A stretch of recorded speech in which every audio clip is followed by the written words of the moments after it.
We'll call the meeting to order with the first thing on the agenda with public related comments to what's on the agenda. Or you could ask to add something to the agenda at the next meeting. I don't have the agenda, but Shauna Zestera, 1882 Clareville. Do you need to look at the agenda so I see? Sure. I would ask that I would be able to speak about library resolutions, please. You can ask, put that on the agenda for next month, but you cannot speak about anything that's not on this agenda. Okay, where is the agenda at? Here, you can read mine. If it's not on the agenda. I was told that I could, by Mary Ann yesterday, that I could talk about this at public comment time. You can. You talk about it. Okay, he's telling me I can't. It says right in the top line there, you can only talk about what's on the agenda. That's what's posted on our agenda. Okay, You look at the top line, it says you can talk on anything that's one on or- it. That's my copy. Top line says you can talk about anything. I see that. Thank Okay, you. but it's to the, or add Next to the agenda. next agenda. So if she wants to ask me to the next I agenda, said she could add it. Yeah. She could ask to add it to next month's agenda, but you can't talk about it. So I can't present anything about them You can today about library resolutions, even though, okay. you can tell us what you'd like to add to the. I did talk to Mary Ann yesterday. She said she could talk. We just can't, we can't do anything about, we can take her presentation. If she has a resolution, we Yes. can take it. This is- I was told that too. What's on the agenda. I was told that too yesterday. I double checked with Mary Ann. She said I could present. Did she read the line on here? Okay, So- I will go so- out and call her and then let you know. Okay. Some county committees have where you can talk about anything. Ours does not. I will go call her right now. Okay, but if one of these she wants to. She can present what she wants. If she wants to request, and I said, then that's what she's gonna try to do. She can do that, right? She can give us some paperwork to put on the next month's agenda. But she can't talk about it.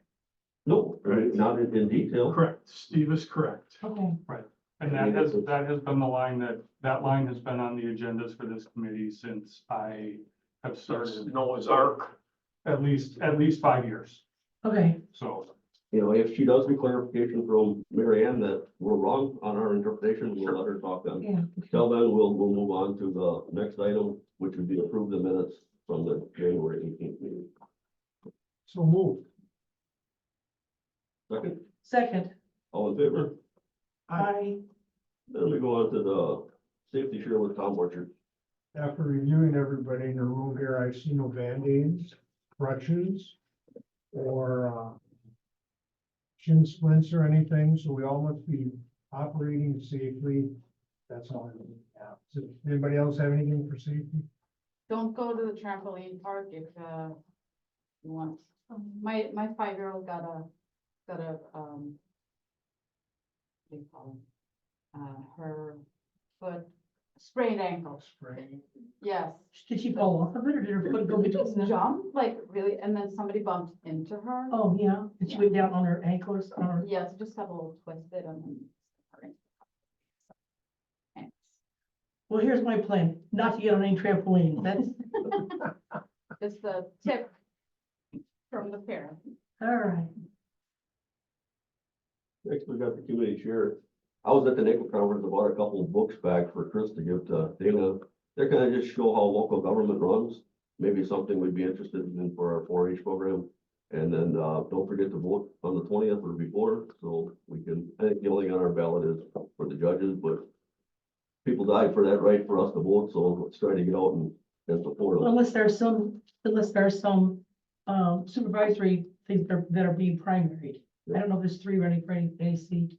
That would be the other thing. Would be You know, on there are some, for the. would be on some. Nina. There's the, you know, like for the city of Oshkosh, we just got the judge, but where some of them, there are others, Nash is the mayor. yeah. That's, Okay. Getting it done. Then we go to the UW Division Extension Program Educator Reports and Updates with Christy and Hannah. Yeah, thank you. Amy, I actually just emailed you this version if you. Yep, I can if have, you I wouldn't can mind, print them. Put it, I don't need to print it if you just wanted to share it on the screen if that is Okay. necessary. But I have as well, so. And if you want on this way, results. I'll start Hannah with just the impact report, and then if you want to go to like future. Results or current. I'll let you go, Mary Ann. I'll let you go. No problem. I got one. Okay. Sure, go ahead. I gotta make sure Marianne, so she did confirm that that is a rule. I would like library resolutions, to be added to the next agenda. Did you have something in writing? No, I don't know. I do not. I don't know if you have a secretary or I want specifically ALA. Disassociation. For libraries to this, that we can discuss. Is ALA an acronym for something I can? American Library Association. And secondly, I would like to have policy to protect minors in designated areas, etc. So there will be a few more things that might be added to that at that point Designated areas of the library. Thank you. So you said ALA and you said something about dissociation? Excuse me? You said something about disassociation? Disassociation from the American Library Association. That is separate. That's that title might change a little bit. And I apologize for my abrasiveness. I did not know. I was told that by a couple people that I could do that, and Marianne did confirm, and you are correct. I respectfully disagree. That's very disappointing, but I'm sure it's. So anything else that you need? We'll have that on the next agenda for you. Thank you. So what you are looking at is Give this the 2023 impact report for Food Lion. And we have a summary of the work that Foodwise did in Winnebago County in 2023. So I'm actually just gonna pull it up as well, so I can do it because I have it. My computer's on. Nope, that's okay. So as you can see, there are a few statistics on there that are specific to Winnebago County. The 8% of county residents experiencing limited income or low access to grocery stores. And then 10% of the county residents in 2023 used or participated in the SNAP benefits program to purchase foods for themselves or their families. So the food share is SNAP. So that's another name for that. So that's just kind of a summary of the landscape of Winnebago County. We have done a lot of work in a variety of areas over the past couple of years. So this report just summarizes a few of them. Under community impacts, so Chris Sofer is our nutrition educator. I know that you hear from her frequently as well. This summarizes a little bit of the direct education that she provided. She and Miranda, or excuse me, I'm gonna jump to that in a little bit actually. So Chris goes to the Oshkosh area food pantry to promote some of the work that she has, or some of the classes that she has available. So her time with the pantry has been really well spent on engaging with participants and building a relationship with them so that she is a familiar, safe, trusting face for individuals who are then going to either say yes or no to spending a longer amount of time with her, either at a grocery store tour, at a farmer's market tour. And she's had a lot of success recruiting for farmer's market tours in Oshkosh, at the Oshkosh Farmers Market. And I'm going to speak to that more on the second page. But the Oshkosh Pantry has been a really great partner in that regard. She also, when she's there, she's helping them to highlight a food that they have a hard time getting off of their shelves. So sometimes they have like access of something that's donated to them, that because the pantry is a choice pantry, people get to shop like a grocery store, go through and choose what they want to receive. It's on a point system, so they can, they've maybe got a certain amount of points for meats, for protein, grains. So there may be items like beans or other items that we hear that, or like a certain food that's in an unfamiliar package, maybe it's a very familiar food, or like Cheerios, but it's an off-brand. So she will help, the pantry kind of gives her a food that day and says, will you help us promote this? She'll offer a sample, or in the summer, sometimes they get some less familiar fruits or vegetables donated, so then she'll sample those and educate, the pantry guests on that food. So it really is a win-win for both of us in that partnership.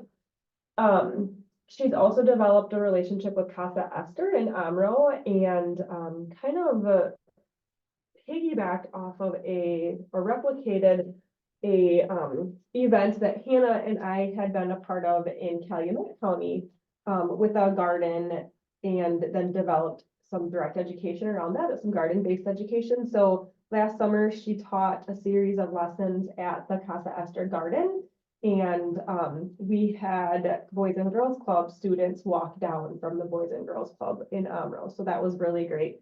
And then Madison had partnered with us on that as well, the horticulture educator at the time. So she's already diving into planning for that this coming year, and hopefully a new horticulture educator will be interested in partnering on that program as well.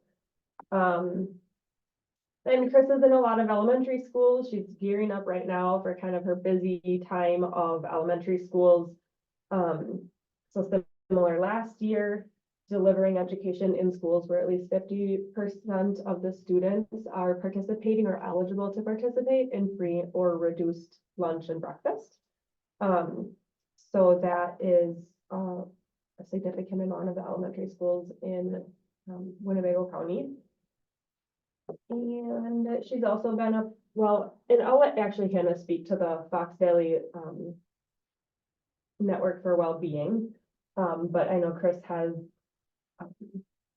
played a role in what the Fox Valley Network for Wellbeing used to be called the Fox Valley Food Security Effort, which is listed here.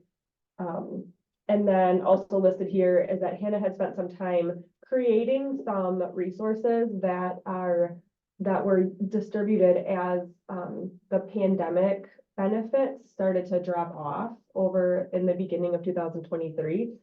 So in Winnebago County, we had resources developed to share with our partners that indicated how and where our community members could access food. Then if you flip to the second page, just some highlights, diving a little bit deeper into some collaborations. The nutrition educators, Chris and Miranda in Outagamie County, teamed up to partner with UW Oshkosh's Head Start in the Boys and Girls Club in Oshkosh. And they delivered a series of family cooking classes that were held in the evening so that the kids could also participate.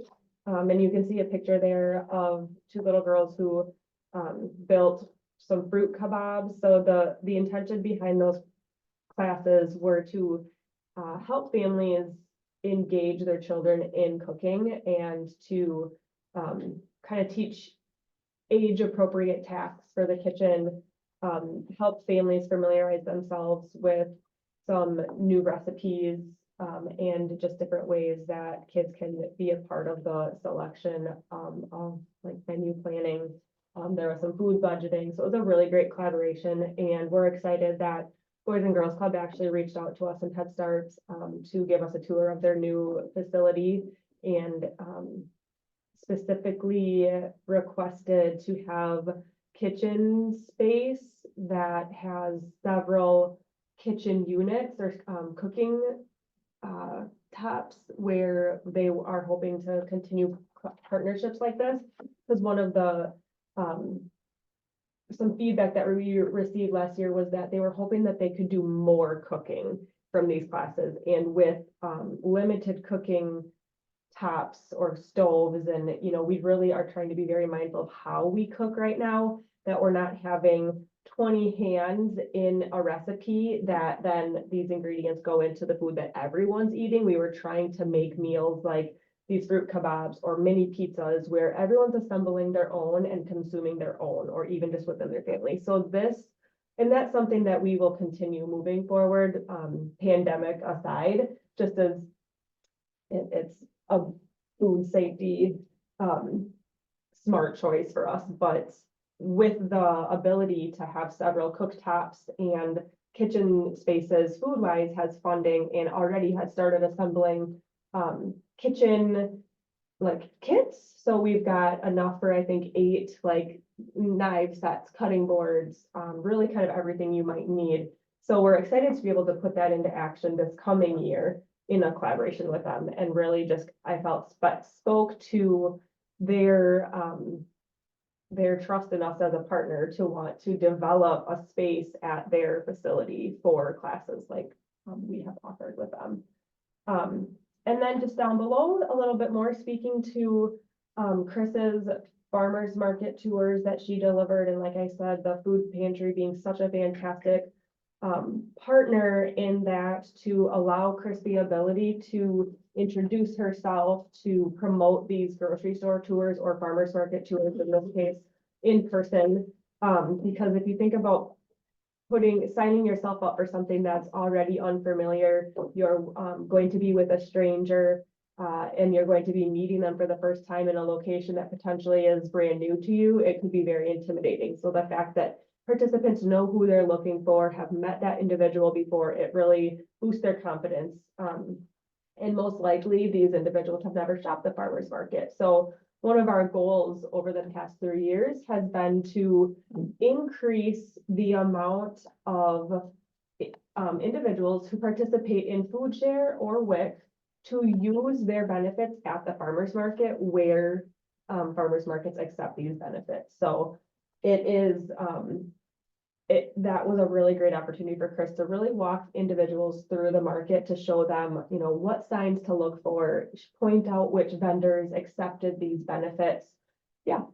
Chrissy, sorry for interrupting, before I forget. Mhm. Are we impacted by the reduction in the WIC program? I read somewhere in the paper where nationally, I think they're not gonna be funding in it as much, or what's the deal on that? I don't know anything about that. Do you do They were talking about that at the conference, and the funding for it right now hasn't been approved yet, so. that? Oh, interesting. Yeah, I don't know very much about that either. I've kind of seen some headlines, but. Okay. Board of Health.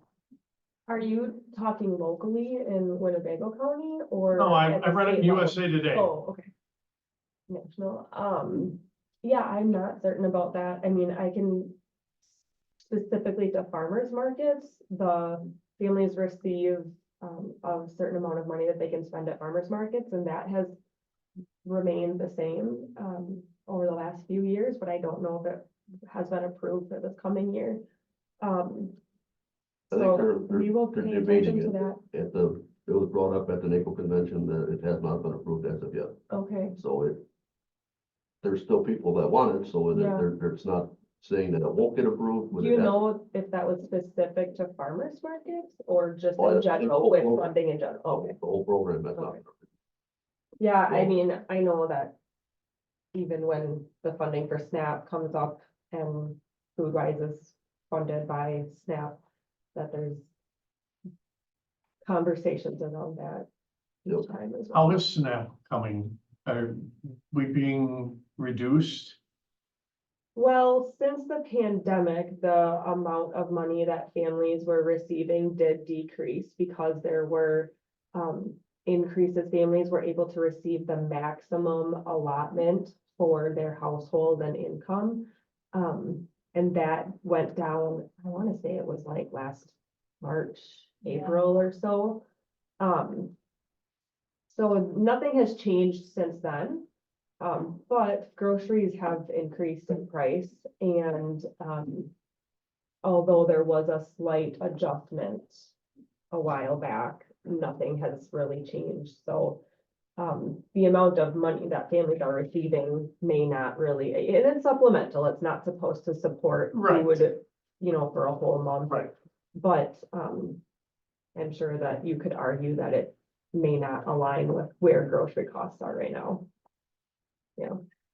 But I'll pay closer attention, or will definitely be in the loop if something does get changed as far as what goes. I have a Board of Health meeting coming up, so I can check on WIC and SNAP for you Yeah, as well. please. Call you, Doug. Thank you. Find it, I can't find it. Yeah, I can look too as we're done Yeah. presenting. I'm curious now as well. But speaking to last year, like I was saying, the farmers market has been a fantastic partner. The Oshkosh Farmers Market does accept EBT. So the participants who are individuals who participate in food share have the green Quest card, can go and swipe their debit card at the farmers market, just like they could any other grocery store or convenience store that accepts those benefits.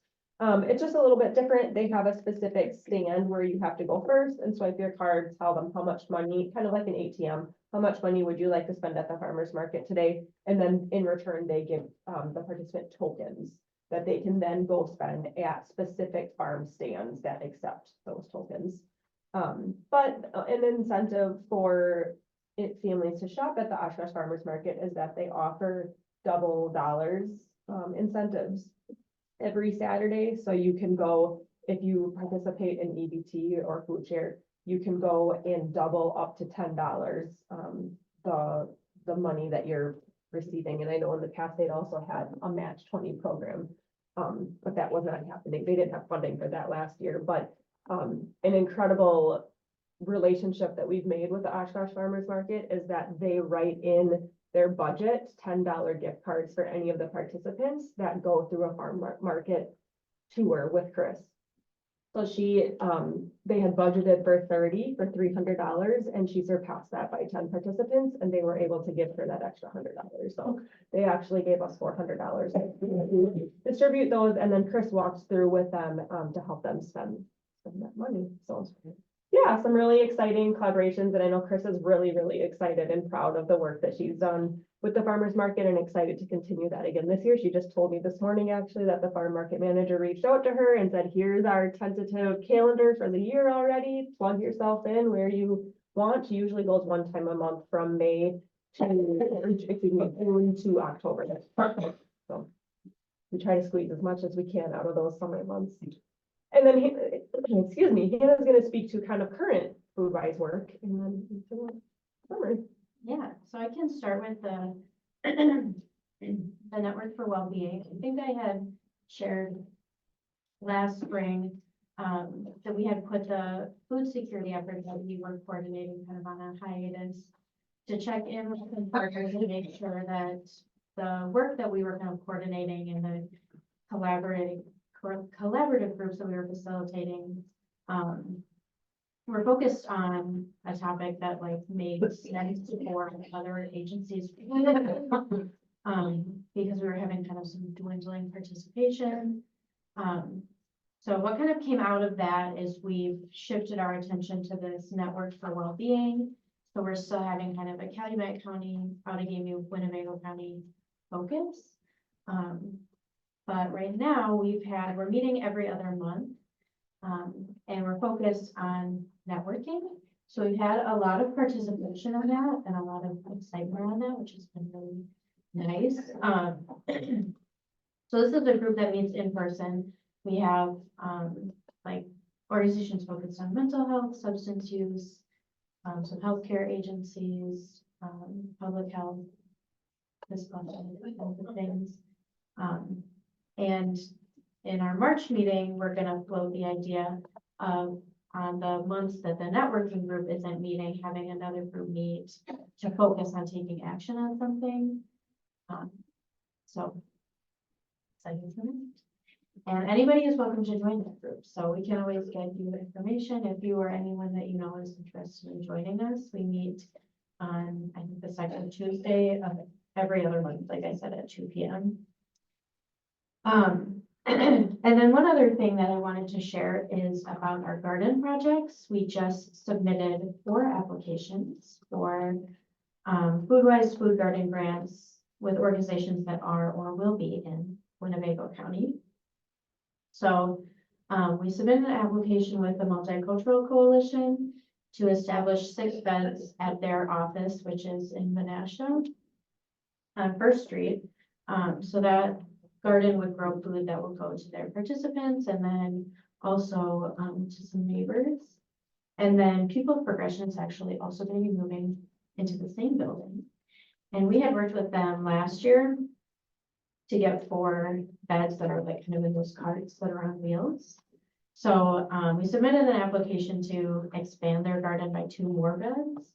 So they'll have 6 beds also at that location, and I'll go for their participants and also neighbors. The neighborhood that they're in is actually a food desert, so there's not really a lot of fresh food available there. So even though it's the same building and a lot of garden beds, I'm not gonna be too much food, I think, for the neighborhood and for all of their participants. They both serve a lot of people, yeah. And then, excuse me, we also applied with Taft Elementary, which is one of the schools that Chris does lessons in already. So we applied to put 4 garden beds in their courtyard area. I mean, if you all have been to town, but they have a little courtyard kind of in the middle of the school. So we would put 4 new beds there and then fill a bed that's already there. And then also the outdoor classroom that we're building out here at the office, we applied to put 4 beds out there that would grow food that gets donated to the day-by-day shelter here in Oshkosh. And then the idea for that garden is that there would also be 4 beds that 4-H members would maintain, but that was kind of separate from the grant because the grant would require the food to be donated. So hopefully we'll get those. It is competitive this year, but that's kind of the plan. And then with each of those gardens, we would also have some education that Miranda or Chris would provide. So the Multicultural Coalition and Eco Progression, Miranda, and then Outdoor Classroom and Taft would Chris providing some nutrition.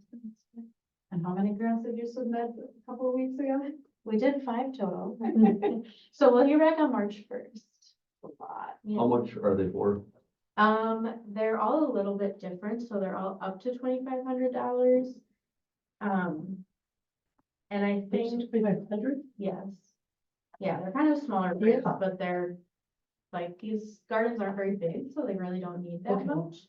And So, if you don't mind, I think it isn't a huge amount of money, but I think that just shows what a huge impact we can make with such a small amount of money and the partners that we have to them. That's whether or not they could have this program or project even exist. And then, like Hannah said, it creates education sites for us to deliver. Oh, I think it's a great idea. education. I just, if Yeah. you don't get your grant money, let's put it on the agenda for next month and we'll get it from the county board. So, just if you don't get the grants that you're looking for, I think we could get $10,000 from the county board to move these projects forward. They're great for the kids and people to basically grow their own food and keep the food chain alive, so I'm glad you wrote them, but if for some reason it doesn't work out, you just put this on the agenda for next month, and we'll take it to the county board. that was kind of the end. Yeah, each of them are a little bit, some of them we asked for a little less because we didn't need 2,500. So maybe for the credit, but And that does kind of speak to the, a lot of our partners are hustling for every dollar that they get. And the majority of them are nonprofits and some are, county, programs, but, every little bit of grant dollars that they get go to something specific usually. And so it's really fun for us to be able to implement these projects with, at the end of the day, not a huge chunk of money, but that's exactly why Foodwise like to put these dollars into projects like this, because it's generally a matter of whether or not the project can exist or not. And it's so smart to start small. Yeah, well, right. To kind of test it out Yep. first and then like build it out. Yep. By- And some of the projects, I guess we'll hear they're deciding if they're gonna continue supporting garden projects, but anyone that receives a grant this year, it's generally the 3 or 4 years that you can continue applying then. Well, the first 2 years is 2,500 and then it decreases a little bit because we're trying to support the project long-term. So, that we're not providing the funding forever, but, yeah. No, I think it's a great idea, and like I say, but if you don't get it, I would be more than willing to try to get it from the county. It's something that I think we should try to move forward. Thumbs up, Steve. Any other questions? Go ahead. How many farmer markets are there in Winnebago County? I think that's a question, you know that answer?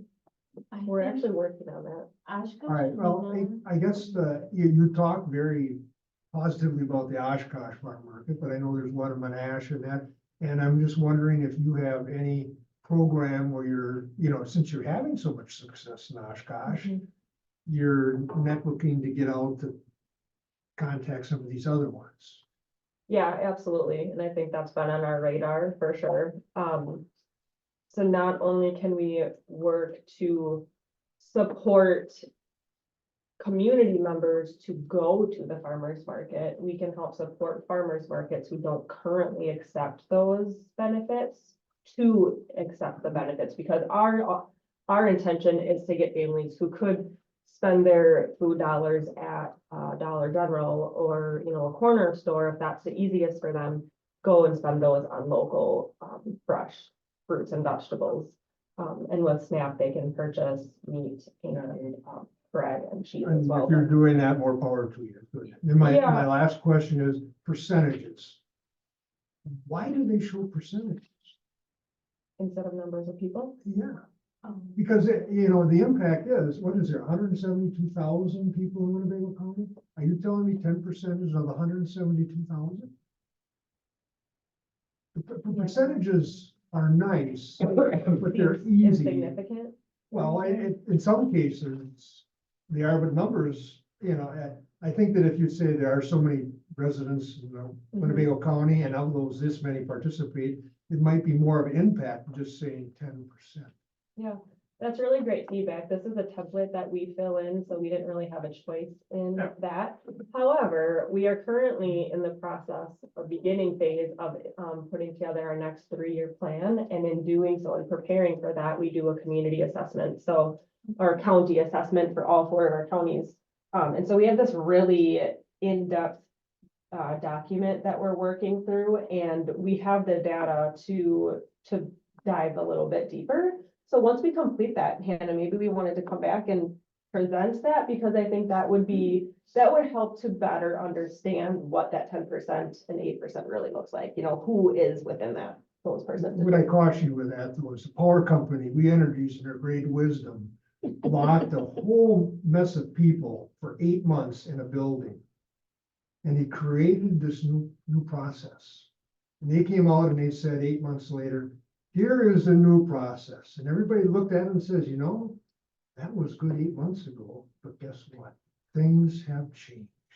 Just because you put it on paper doesn't mean that it's good forever. Yeah. Well, we have a fast turnaround. It's due March 1st. So, we'll do the best we can in between now and then. And, we like to have, You're doing a good partner job. And conversations, but what impresses me is with the minimal amount of people that you have, the job that you're doing, you just gotta sell yourself though. And that's the biggest thing. And I'm big in numbers. How many people did you contact? Who did you, because to me, that helps sell the system. yeah, that's great feedback. Thank you for sharing that. Any other questions? Here none, we'll go on to, community development with Mia. Okay. Just pass out.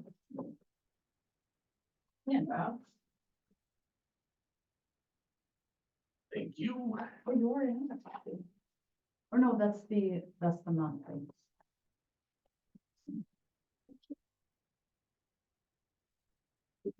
And I did, notice, typo, which is noise in that. Thank you very much. Sure. And I can show the original version too.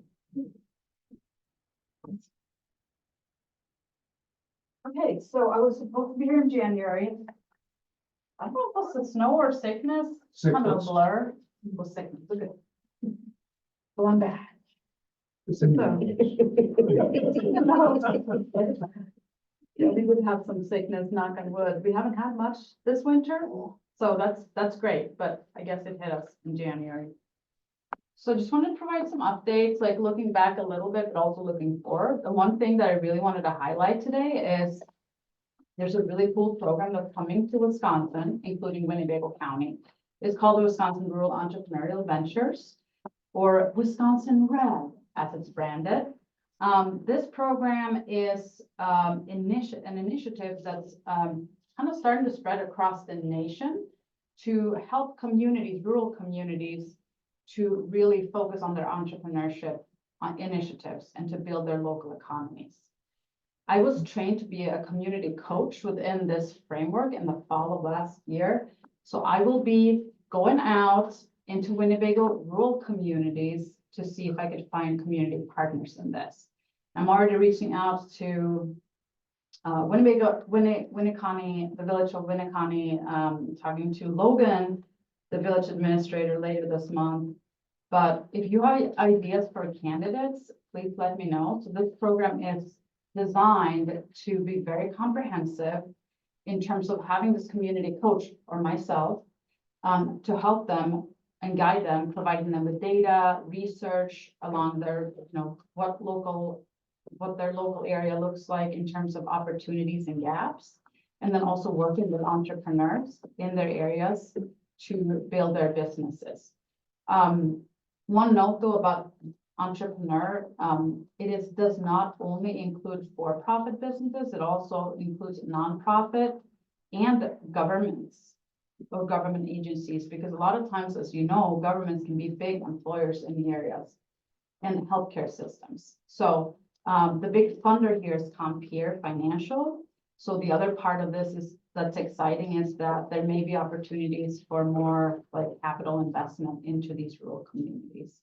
So that's exciting. There's our closest neighbor is in Minnesota, and so they're going to help guide us through this as it's new in Wisconsin. And so I did provide you with 2 flyers to explain more about the ins and the outs of the program and some eligibility criteria. So for example, it has to be a rural community, not more than 10,000 residents, but it could also be structured to be like maybe 3 communities working together. So like if there are 3 small communities that want to work together on this, that would be eligible as well. So do you have any ideas right now, like just by hearing this? Oh, and the other readiness factor is there needs to be some skin in the game from the local community. They need to be excited about the idea to grow their local economy.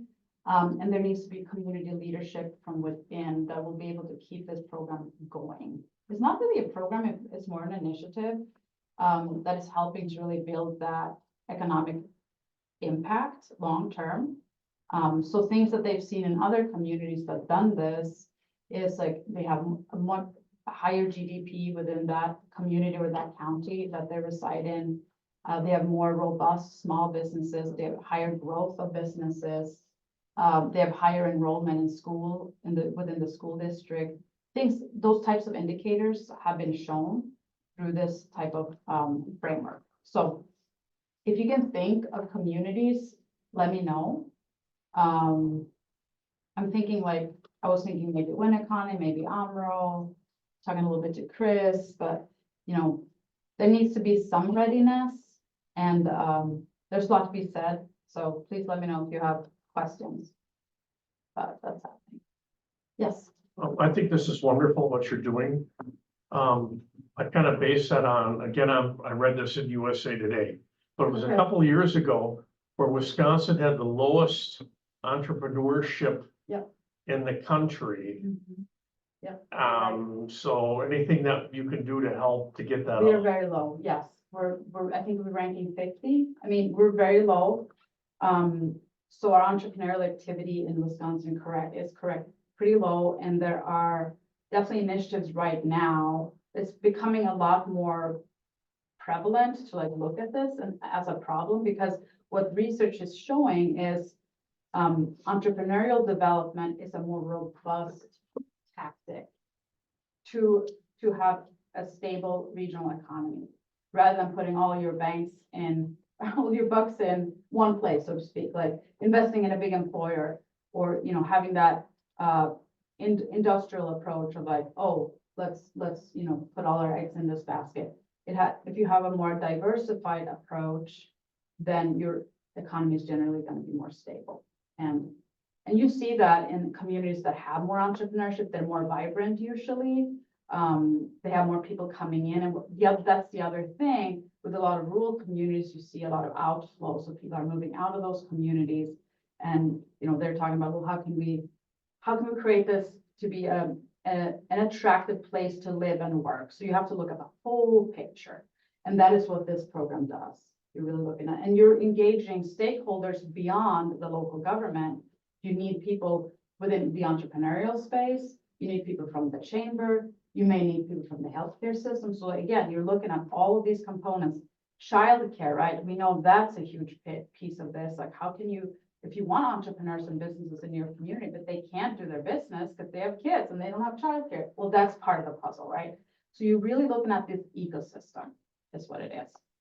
So And housing would also go along. with it, housing, right? yes. Oh my gosh, yes. So I Oh. mean, Yeah, I mean, it's definitely in one way a very classic community economic development approach, because you do need to look at the whole picture. But you are really looking at, what I love about the program is they really go out into the community and figure out the gaps and opportunities and work with people one-to-one. So yes, with the community coach like myself, I will be the person who's bringing them more of the data, the big picture, making sure that they're, you know, following along with whatever goals they set. But then there's going to be the entrepreneurial coach that go out and talk to the businesses. So like they're not sitting around waiting for people to come to them. They go out. Do you have an example of a group that's being visited? An entrepreneur, local entrepreneurs being visited by, If I have an example, Well, this program exists in other communities, not in Wisconsin yet. Oh, okay. But yeah, this is happening in Minnesota, in southern Minnesota right now. I don't know the exact entrepreneurs that are being visited, but yes, that is part of the whole framework. There's a lot of like job descriptions within the framework where volunteers will be assigned various roles, but then there's also going to be staff members that are assigned roles. So for example, if the community, you know, is adopting this program or initiative, they're going to have to build in some of their staff time to make sure that they're really investing in this program. And again, there will be an entrepreneurial coach, and that I think is going to be sponsored through the REV program. So the local community, I don't think would have to pay for that person. But that is a position that has certain job description with various very clear roles to be able to go out and connect with those businesses and those prospective businesses in the community. So it's a very comprehensive program or initiative that I couldn't explain to you within this little time frame, because again, I was trained a coach last fall, and I still have questions about the framework. It's very robust, but I'm so glad we're getting guidance from the founder of the approach, Don Mackey. He is the E2 guru, I guess, in the United States. E2 stands for Entrepreneurial Ecosystem Development. And so he is like, we're consulting with him, and then as well as the Pam Bishop out of Minnesota, who is directing their initiatives in rural communities in Minnesota right now. And I'm also sitting in on meetings with a cohort in Minnesota, because I'm learning from the coaches that are out there right now, finding their communities. So we're working very collaboratively, and we're also going to get access to a lot of tailored data that's going to help these communities figure out their direction and how they want to build their economic impact, entrepreneurial impact. So Looks like small business development. absolutely, it's small business development in a very comprehensive manner, very comprehensive. So it's not just, oh, the small businesses need support. Well, of course they do. That's part of that ecosystem, but there's so much more to it. Like you're saying, housing, childcare, healthcare, all those pieces need to be there for those rural communities to thrive. So. So we start out with, like, say, the village of Winnebago, you talk to their administrator and see if they want to back that. I mean, like, I think Logan Fuller is their administrator, so if you were gonna go to the village of Winnebago to look at this program, I would assume that's where you would start. Yes, I'm talking to him later this month. Okay. But if you have ideas, other communities that you're like, oh, they might be interested in this, please let me know.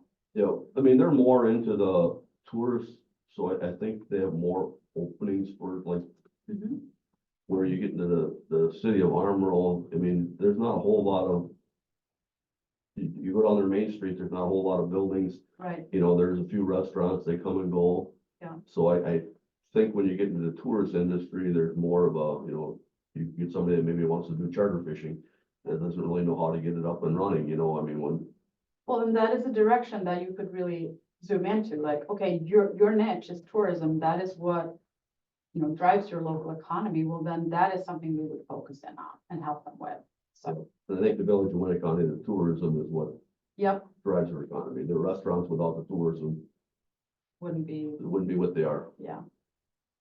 Well, please email me, call me if you have other ideas, you know, this spring is gonna be I think April, we're gonna start kind of onboarding communities that are interested, it doesn't mean that they're gonna be in the cohort yet. So we need to do some pre-readiness assessment with them. But so what's gonna happen is I'll reach out to them, if they're interested, they will go through this readiness cohort to see, are you really ready? Because again, it is not one of those things where I would just come in and fix their community. They need to be able to fix it for themselves. So it's building that capacity and bringing all these resources to them, but then working together to build sustainability and like a long-term impact in their community. So this is a big deal. It's a really, it's a big investment through Compeer that is happening right now. And so I'm excited, I'm nervous, but yeah, please let me know. This is what I really wanted to highlight today. I'll go through the other points very quickly. You can read them on your own too. I just wanted to share with you another thing that I've shared with my colleague. I don't know if you've heard about this program, Entrepreneurs in Training Partnership. It's through Extension. It's a partnership with the 5 Ventures. They're working with incarcerated or formerly incarcerated individuals on job training, personal growth, and entrepreneurial, setting their own entrepreneurial goals. I visited the Red Granite Correctional Facility in December for a whole day coaching day where I was a coach. And it was just the most impactful experience I've had in a long time. So I'm just preaching to everybody about this already, but just wanted to let you know about this program because you could be volunteers for it if you're interested. So I put in the link here and everything. It does so much for these individuals, for what they've seen with the data, with people that are going through this program. They have a much lower recidivism rate. If you compare to other folks that get out of jail or prison. So again, it's a comprehensive program that doesn't just look at job readiness. It also looks at the personal growth of that person. And then again, they have parameters for if they want to start a business, that they get the kind of support that they need to do that. Not right after they get out of prison, right? Because that wouldn't be smart. But that they have a goal for whenever they have that job and they have that stable income to be able to start a venture at some point. And we've seen some of these folks actually been able to do this. One of them that went through this training, he was part of the pitch competition in Northeast Wisconsin, and he came in, he was one of the finalists, which is a big deal. So he started a dog training business, and he had a very special approach to this dog training. Anyway, I can go on about that forever, but we see really amazing outcomes with this program is what I'm saying. And if you're interested in learning more, please let me know or follow the link. There's a lot to learn just from reading on the website. I did a really great presentation at Marketplace in December. That's the governor's, Governors Conference on Diverse Business Development. So I was invited to speak, and I spoke about maximizing success with entrepreneurs of color in your community. So I had a breakout session, and I was co-teaching with my colleague in Milwaukee County, Erica Carter. So we're just going through various ideas about how to approach diverse businesses and entrepreneurs of color, and what things we've learned from that work. I also wanted to share about the Entrepreneurs of Color Spotlight. So we are really excited about this year. I'm just sharing some highlights in this report. This year, we're gonna really focus on replaying all the interviews we've done with the entrepreneurs we've interviewed for 3 years now. So you're gonna be, if you tune into the EOC Spotlight page, you're gonna see some of the oldies where I was interviewing and entrepreneurs, and then up until last year. And this is because we feel like not all of these business owners have gotten the traction they actually deserve from these interviews. And we're also building capacity support within our partnership. So we're looking for grants so that 2025, we're gonna be like up and running even stronger than we have. I want to show some data too from Facebook. So on page 4, you can see that our page has gotten a lot more traction, which is great. And that's what we're really wanting to do this year, to build that traction with the interviews we've already done. We did a really fun partnership spotlight the other week, just with the partnership of African Public Library, the Colorful Business Association, and myself. If you want to tune in, it's pretty funny. It's just kind of like looking back what this partnership, how it started, and where it's going. And so it's just a fun little recording. If you want to watch it, you can just tune into the OC Spotlight, and it's right there. And then page 5, it's all organizational development updates. So I am wrapping up with the Winnebago County Historical and Archaeological Society. It's a long time coming. Their strategic plan is getting there. And I told them my last meeting with them is in March, so next month. So we're just finalizing the last details, and then they should have an updated strategic plan. What I think has been really great with this effort is now they're going to have an action plan, because the last plan that they had was very broad. It just set very lofty goals. It wasn't very action oriented. So what I've really encouraged them to do is to go down into the details of like, well, you want to reach a younger audience, for example. Well, how are you going to do that? So they're going to be a lot more proactive within the Winnebago County South Park Area School District, and work with the kids more intentionally through one of the board members there. She already works for the school. So plain language training happened in November. So this was the pilot that I did with UW-Madison's Cultural Linguistics Services. And so they had never done this before. They've only done it internally through human resources. So I did the professional training of plain language 2 years ago, and I was like sold. I was like, everybody should know plain language. It's so important for effective communication. And so I was like, let's get this out for the public. And so we got a really good turnout for that training in November, and we're going to be able to offer it again in June. So stay tuned for that. Grant writing workshops are coming up again at the end of the month. We still have some slots open, especially for the evening session on February 28th. So please feel free to sign up. Robin has been a huge help on that. And what else is it? Oh yeah, and then this thing is coming up in April. So stay tuned for re-entry dialogues coming during Second Chance Month. So I'm partnering for actually extension, a lot of extension educators are partnering with this nonprofit called My Way Out. It's a reentry services organization working with formerly incarcerated individuals to make sure that they're getting up on their feet. And so they have this video that they created called, it's called Mistakes Do Not Define Who You Are. So we're gonna help promote this video with them by screening it here, also in Appleton, in Green Bay, likely Madison and Milwaukee. And so the whole idea is to screen the video and then also showcase the work that their nonprofit is doing, but also all the reentry work that Extension is doing, because we're actually doing quite a lot within the reentry space, including the Entrepreneurs and Training Partnership. And then have a community dialogue about, questions that people may have, and then ways that they can get engaged if they're interested in volunteering or doing something within this space. So that's happening in April. So, yeah. You are a very busy person. Yes, that is correct. Yeah. That's good. What we've been hearing at the county board, prisons, you kind of have a captive audience. Yeah. And there's a lot of people, I think, Todd, who's, Mhm.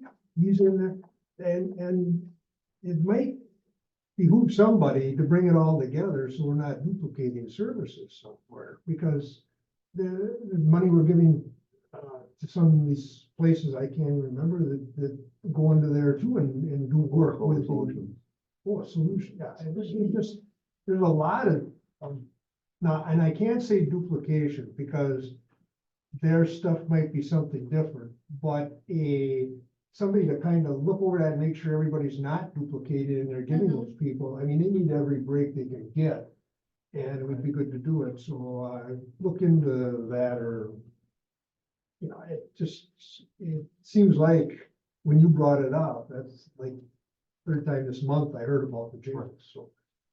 So I can say, in addition to the work that Mia's done, conversations with both Todd and Katie Gellings, who is a similar position in Allegheny County, and they're both in the county jails. Those are some of the first conversations that they have, because in working with the education coordinators in the facilities, that they really do want some layered and not necessarily the exact same program, but to have a little bit of overlap in elements is not, is okay, to make sure that the information in this important content is received. So, you know, so there is some good relationships to make sure, you know, some conversation to make sure that it may be similar content, different approaches, because there's different learning styles, you know, different situations. So those conversations do occur, and very rarely is there duplication, because we want to make sure that we, you know, broaden the reach.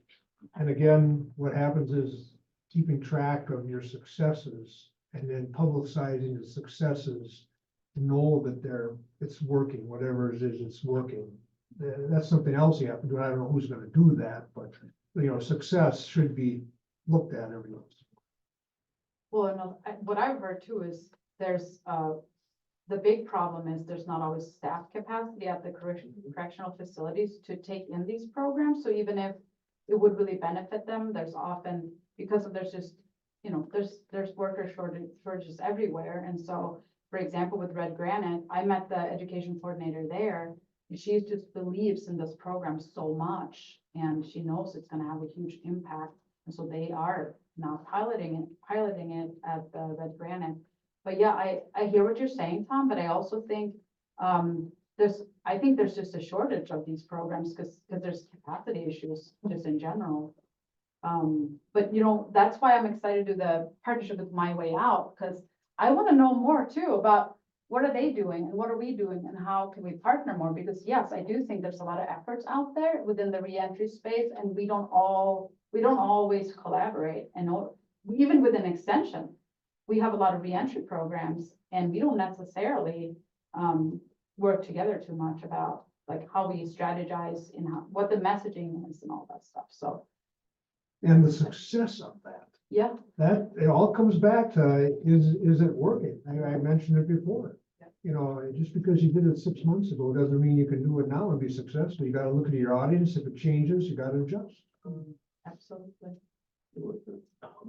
Are you going to do this in jails and not prisons, or is there a distinction there? Right now, it's only in prisons for the Entrepreneurs in Training Partnership. It's only in prisons, okay, you Only in mentioned jails earlier, okay, I did, yeah, that was my bad. okay, No, at this time, they only doing it in prisons. okay. There's more consistency, I guess, for programming in prison, and a lot of these, especially with the Entrepreneurs in Training, it's a very robust program that the incarcerated individuals need to be able to commit to for like 6 months. And I mean, these books are thick, the books that they need to get through, and the workbooks. So, yeah, because of that.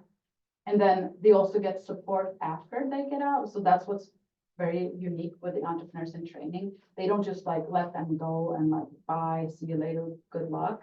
It's like, no, we follow up with them, and that's why I really think the program is effective.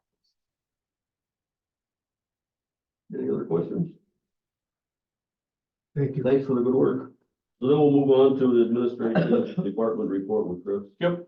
I don't have any facility updates, or anything major, no changes, all the good things that have been happening from my last report. So a couple things, so a department, Amy and I are, learning or need to learn how to use the agenda prep software. So that'll be for our next meeting, to ensure that with the new software to make sure that that's the new workflow or the new process to get agenda items added, but also for resolutions. So,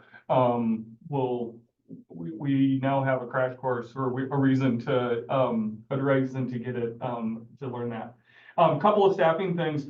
Dana was able to connect with UWO and Ian O, I don't remember his last, it's a, It's a Shesky, but it does not, yes, it's not spelled how exactly. it So sounds. it's a typical Polish name in Yes. which there's all kinds of extra consonants in there that sound like vowels. Ian joined us, he's a semester intern, so he has, in one of his UWO classes, he has an opportunity to gain some hours, so he's gonna be working and supporting, working with Dana. He has a 4-H and specifically an animal science background, so she's hoping to allow him to utilize some of that background to offer some educational programs in those areas, for, through this semester. Separately, we also included in the approved budget, we do have the summer program assistant that we will be working on, that Dana and I are starting to work on to get hired, so that there is some additional capacity, for, I guess, for that summer role to provide some extra capacity for camps or other learning opportunities, when Sarah and Dana have way more opportunities. So they have an extra set of hands to make sure that they can maximize on that. So that'll be happening in the, as we get a little closer to summer. Horticulture, I've got my last pieces to be able to prepare to submit the posting. So it's kind of one of those things where, it's pretty intensive. So I just got one off and approved. And so now I have ability to get that in. Have been in contact with the master gardeners just to, one, let them know where the status is at, but also to make a connection because we have had some community partners. Mike, the adult services librarian at Nina, has had connected, connected with Madison in the past for some adult programming and programs. And so through the master gardeners and then also connecting with Katie Jagley, some potential adult programs, they're connecting with Mike to then have some programs that would have some extension programs. Katie is food preservation is a topic that within her role in the Health and Wellbeing Institute, she is at least providing resources. So not necessarily the full blown, I have 14 bushels of tomatoes, what do I do with them? But providing resources to approved recipes and some of the basic techniques, not necessarily doing classes with hands-on, all of those pieces, but at least providing the resources so individuals can have resources so that they can preserve food safely, according to research-based recipes. It's always good. The other piece, yeah, so that's some kind of some staffing programming department pieces that I wanted to highlight. So kind of interesting, yesterday in our, so about once a month, we have an opportunity for a webinar, and organizationally our dean and other individuals will roll out some changes and some updates. So one of the things that is kind of interesting, and I'm curious to see how extension is involved, is one of our new chancellor, well, I don't know if you can call her new yet still, because she's been here for almost 2 years now. But she has a focus. So one of the things, some of the budget creation initiatives for the next fiscal year is gonna, departments, divisions, all of the units are gonna have to connect to the Wisconsin idea. So it's kind of a Wisconsin idea themed budget, meaning extension doesn't have very much to worry about because that's what we do. But some of the others is how essentially can we connect the information, the resources, the research from UW-Madison and overall the universities of Wisconsin to individuals where they live and work throughout the entire state. Also, as part of that is kind of a question that's been put out there, and potentially there may be fiscal resources from donors to ask the question of how can the university be a leader in AI and machine learning within our relative within our realms, within our areas of expertise. So it's an interesting, right now we're at a thought process or a brainstorming, like, are there ways that extension using our outreach, our outreach pathways that we do are established, are there ways that we can bring resources, experts, information, knowledge around that topic to individuals or businesses within the community that would, that they could use to make decisions about improving their business or improving the quality of life within their communities or whatever it might be.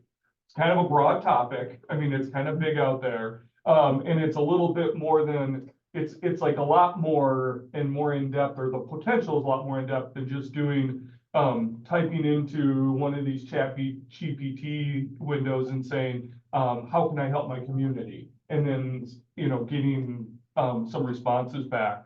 This would be using, well, some of the potentials could be designing tools that could, so this kind of is related, Tom, so to, the data and numbers, how can we, could a business or a community organization use a tool that might take data information and actually create some models that would help organizations, government leaders, businesses make decisions based on their, whatever their future workforce might be, their future constituency might be, those types of things, taking in a number of factors that, normally would take months, if not years to do, that might be able to bring that down. So it's not a topic that I'm an expert in. The only, so it's kind of a unique thing. And so basically as extension, like all of us have been asked to think about what might be some, what might be some opportunities or some ways that through our outreach and how we do education and reach communities and people and, throughout our area, that we could, use these tools to either teach individuals or connect with other university resources to impact, have a positive impact. So kind of interesting, and I just thought it was as I was thinking about, I just thought it would be interesting to share with you, and like that, it's kind of, I don't know, I'm intrigued. I'm very intrigued. I don't know where it's gonna go, because I don't have a good grasp on all of the things that that AI can do other than make fake pictures of people and write term papers or something, I guess. It's what I hear, through my news sources, so, or my, It's pretty smart though, like. or my kids. I'll say this, with the strategic planning, I got a bunch of different responses from the board members on how they wanted to update their vision and mission. And it was amazing how AI could merge their responses to become like these compromises. I was like, wow, and anyway, that's lovely. I was like, Well, and there may be things like that might be like, and it might be education of how can, how can someone like me who has no clue what it really is, how can I be, a program or a series of events that would teach me how, and how I could actually use it in a productive, like positive an way. ethical way. In an ethical way, yes, exactly, exactly. So, so with that, if anybody has any questions, I entertain them, but that is what I have for my report. Any questions? Well, I mean, you talk about food preservation and tomatoes for two things I jotted down. Yeah, I'll start with tomatoes first. A food dehydrator. You could have pounds and pounds of tomatoes fitting into a small bag. Supervisor Ponzer had his food dehydrator. He gave me this baggie of tomatoes and I thought, what am I gonna do with these? And first I tasted it, well, this is funny. He said, you gotta get them, you gotta cook. So I just threw some in some soup and it really is very good. And all these tomatoes start out, are just down to this many slices and they're good. And food preservation. This is not really what you're talking about, but I found as a single person, I threw away an awful lot of bread. I buy a loaf of bread and I can get through about half of it before it was getting moldy. So now when I get bread, I put 4 slices in a Ziploc bag, put two Ziploc bags into a freezer bag. And at any given time in a week, I only have 4 slices of bread available. And when I finish those 4, I get 4 more out. And I haven't thrown away a loaf of bread or any bread in a couple of months now since I started doing this. Before I was turning fuzzy and green before I could get through it. And it tastes just as fresh. Well, it's nicer too, because yeah, then you almost have fresh bread all the time. When you comes out, it's not like it gets dry. I think it tends to dry a little bit in the refrigerator, but in the freezer it doesn't. So when it defrosts, it just feels like fresh bread. There's my food preservation. And I think last month there was some training on the new computer scheduling system or something. Somebody Yes. wasn't here last. you weren't. We, Is there any comment on the new system? Is it working? Or was it a waste of money? they're still Was it developing it, so it has not launched yet. Oh, It's supposed to be launching, I believe, the spring later, with some um, input from you? hopefully. Parks has taken much more of an active role in it because they use a lot more of the elements of the program than we do, because they use it for all of their different shelters, for programs, they take money in, we don't. So they are the primaries on getting everything set up with the rec desk manufacturers. So they're working very closely with people who are actually designing the site and the program. And then once most of it's done, we get to put in more feedback for what we need it for in the meeting rooms. So stay Did you tuned. order it if there's any- And just a summary based on conversations from both Amy and Robin, that it has a lot more potential than other. I mean, the tools are there. Hopefully they can be intuitive for the users. So I think you were talking about Master Garden. I thought it was you talking about Master Gardeners. Yeah. Or No, it was. is there any use of Master Gardeners in these outdoor class things you do with kids building gardens or doing gardens at the schools that are gonna donate things to day by day? Is there any crossover or training for 4-H even or something like that? So there can be. So, right now, it may not be planned, it may not be specifically planned in. Part of, but Master Gardeners would be a group or a resource group that, could be brought in or connected to see if there are any of their members that would, want to volunteer their time in that area. So the other part is that they are a volunteer organization and some of them have some very specific projects that they work on. And they either may not have the capacity or they just are, limited to what they are interested in, but that could be an avenue. We do have a couple who have already volunteered to do both maintenance and garden education at the classroom here. Yeah, Master okay. Gardeners have done it? Oh, that's great. Thank you. Because I know in some of the other projects, Master Gardeners are involved with some other projects. For example, in Wapaka County, there's a garden project and there's some volunteers. And I believe in Calumet, correct? Or there was, There's a group that There's a- still meets, yes. they're not called Master Gardeners. Correct. correct. So, That's a very specific program, rules and regulations. Yeah. And with the food wise garden grants that Hannah applied for, one of the criteria is that we are partnering with a garden expert. The language used to read master gardener, but when master gardeners, kind of split off from extension in the capacity that they were before, it's no longer required, but I mean, this very much still can be, but we really still need a garden expert to be a part of the project, because our role in Food Wise is to help maintain, establish, support the garden, and then provide nutrition education, what to do with the food, how to, use it, store it, cook with it, become familiar with it. But the gardening work does not, or the education does not come from us. So, really what Hannah is working to do is compiling this network of people around each garden. There's so much more that goes into it than the, writing of the grant and, when the project is funded, but it's assembling a whole team of people. Easiest part's getting the money. Truthfully. Any other comments? Hearing none, we'll go on to UW Extension Steering Committee update. Supervisor Rand is not here today, so we'll bypass that. Then we got the upcoming extension events at the county board meeting to announce. Anything that you'd like us to announce? So if, Is the sales?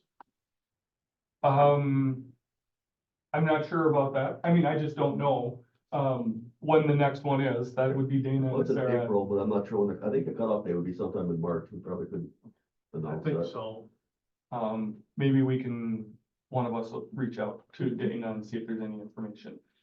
If someone is willing, a couple of items that were included in the February newsletter from our extension office, would be the top article, with Wheat Cope. So Katie has been doing a number of Wheat Cope, and, that specific article was advertising a session, that would have already started by the time next week. However, if there is anyone that looks at that description and thinks that and feels they have a group or would like to talk to Katie about, her coming in for presenting Wheat Cope, which is a week series, to their group or organization, that would be something I would encourage individuals, because Wheat Cope is something that is beneficial for everybody. So, so that would be one. And the only other one, if somebody would be willing to, the last article was grandparents raising grandchildren and seeking childcare, volunteers for childcare. And it can be, anyone who is, do they need to be 18? I believe. So anyone 18 or older that wants to, work with youth, they can call our office and talk directly to Amy, to find out more information, but we're always recruiting childcare providers. So it's a volunteer basis, but it is a compensated volunteer, role. So, So these are ones who come to the grandparents' Yes. meetings and take kids off and go do something yes, with them. yeah, so they provide childcare so that then the adults can have some time to have either a program or discussion without the littles present. So those would be two items that I would ask if someone would be able to share or point out. Can also just draw attention, all of our county board supervisors. I mean, everyone receives the newsletter, so just a friendly reminder that they do receive a monthly newsletter with all of our programming, and they can contact any one of us to find out more. So. And I'd be interested if anybody's been contacting you, because that would be an indication of whether they're reading it or not. This is one where I so kind of want to go back.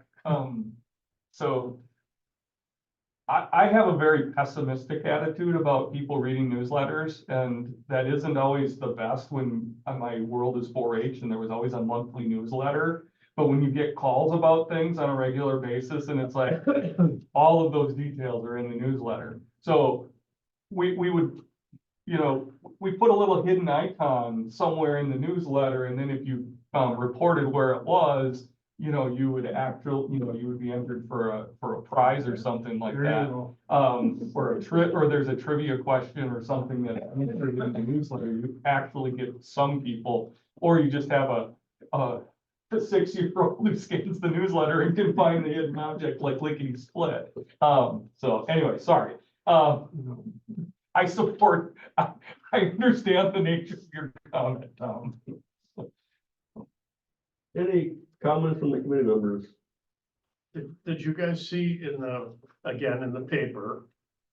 Wow, Arby's Foundation paid that $74,000 to the Oshkosh School District to pay off the lunch debt. Oh. I thought that was great. I thought that was great. And they've got, what, $11 million that's distributed throughout the country. Wow. Arby's Foundation, so Yeah, that's that's wonderful. That's cause.